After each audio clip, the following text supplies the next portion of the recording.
வணக்கம். நான் பெரம்பலூர் மாவட்டம் மேலப்புலியூர் கிராமத்தைச் சேர்ந்த எஸ் கலைச்செல்வன். நான் ஒரு மாற்றுத்திறனாளி. எனக்கு 13 வயதில் ஆக்சிடெண்ட் ஆனது. அதுக்கப்புறம் நான் ஓட முடியாதுன்னு நினச்சேன்.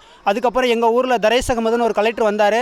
மாரத்தான் என்னென்னு தெரிய வச்சது அவர் தான். 2011 நான் ஓடிட்டுருக்கிறேன். 2011 முதல்ல லண்டனில் போய் 5000 ரன்னிங்கில் ஓடினேன். அப்போ நினச்சேன், நாம் ஏன்டா சோர்ந்து போகிறோம், நம்ம ஏன்டா என்ன தவறுனாலே இந்த சுச்சுவேஷனை விட்டோம் அப்படின்னு நான் வேதனைப்பட்டேன். அதுக்கப்புறம் நான் ஓடி 3ஆவது ப்ளேஸை நான் பிடிச்சிருக்கேன் 5000 ரன்னிங்கில். எனக்கு இது பெருமையாக இருக்குது.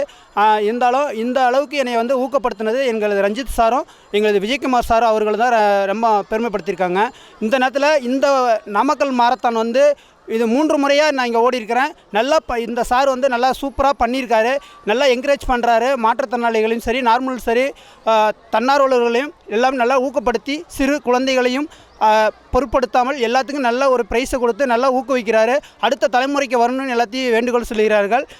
நான் வந்து கேட்குறப்பெல்லாம் சொல்லுவார், நீங்கள் வந்து ஓடினா போதும், பிள்ளைங்களை நல்லா என்கரேஜ் இருக்கும் அப்படின்னு சொல்லுவார். ஆனால் அப்படி இல்லை சார், நான் ஓடினேன்னா என்னை பார்த்து நிறைய பேர் இன்னும் நல்லா ஓடுவாங்க. அடுத்த ஒலிம்பிக்கு இந்த சாதனையாளருக்கு வந்து சென்றடையணும்னு என்னோட இந்த நேரத்தில் வாழ்த்துக்கள் தெரிவித்துக்கிறேன். அதில் அதை இங்கே என்னத்துக்காக இந்த மாரத்தான் நடத்துகிறாங்கன்னா, முன்ன வந்து இது வந்து ரொம்ப இதாக சொன்னாங்க. இப்போ வந்து ஹெச்ஐவி இல்லாத மாநிலமாக தமிழ்நாடாக உருவாக்கணும் என்று நான் ஓடுகிறேன். எல்லோரும் இதே நோக்கத்தில் தான் எல்லாம் ஓடுகிறார்கள். இந்த பெரம்பலூர் இந்த நாமக்கல் மாவட்டத்துக்கு எனது மனமார்ந்த நன்றி தெரிவிக்கிறேன்.